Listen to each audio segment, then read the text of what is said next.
A new study showing that our nation's students may be suffering from unprecedented levels of stress. The research says 5 times as many high school and college students are dealing with anxiety and other mental issues and that students than in the Great Depression era. One of the study's authors says the actual number may be higher, considering that students are taking antidepressants.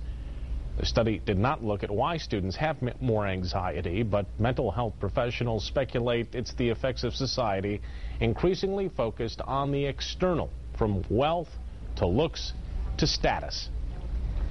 Brian, I'm here at the live desk right now. The study confirming for some what school counselors on campuses nationwide have long suspected about this. So what is behind all of this? I'm joined here in the newsroom with Adele Cadieux, a child psychologist with the Helen DeVos Children's Hospital. Thanks for joining us tonight. Thank you. So the study indicates that maybe it has something to do with the added pressure on kids about wealth and status and how they look. What are your thoughts on that? That's what some psychologists are speculating. Well, and that's one of the things that research was looking at, is that over the generations we've had a little more emphasis on what are called extrinsic goals, and those are those things like wealth and the things that we can buy and get. And those do place added stress and pressure on kids because our goals then are, I have to have more. And if you always have to have more, then you never achieve your goal. Right.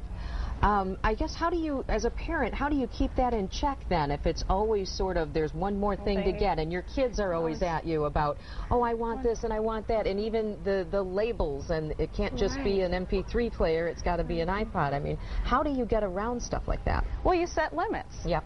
You need to set very firm limits that we all want lots of things, but we don't get everything we want, and it's okay to feel disappointed, and it's okay to not have everything that we want.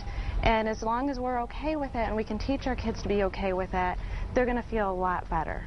I would imagine, too, that goal setting is part of it. I mean, if somebody wants something, there's nothing wrong with setting a goal and working toward it, you know? And that is a great idea, to have kids learn the experience of how money works and how to try to achieve a goal, as opposed to just getting everything just because you want it. How are schools doing in combating the stress level among kids? What's your opinion on how they're doing?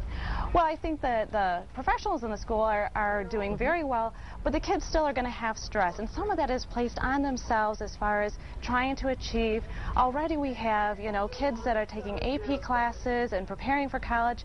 Some kids even in junior high are taking advanced classes, so they're getting high school credit, and then in high school you're taking the AP classes to get the college credits, and it just kind of snowballs from there. And so the more pressure as a child you're placing on yourself, the greater the stress you're going to have. So true. Adele Cadieux, thank you so much for joining us from Helen DeVos Children's Hospital. Thank you for your time tonight. Thank you. That's going to do it for us. Thank you for joining us on 24 Hour News 8 at 5. 24 Hour News 8 at 6 is coming up next.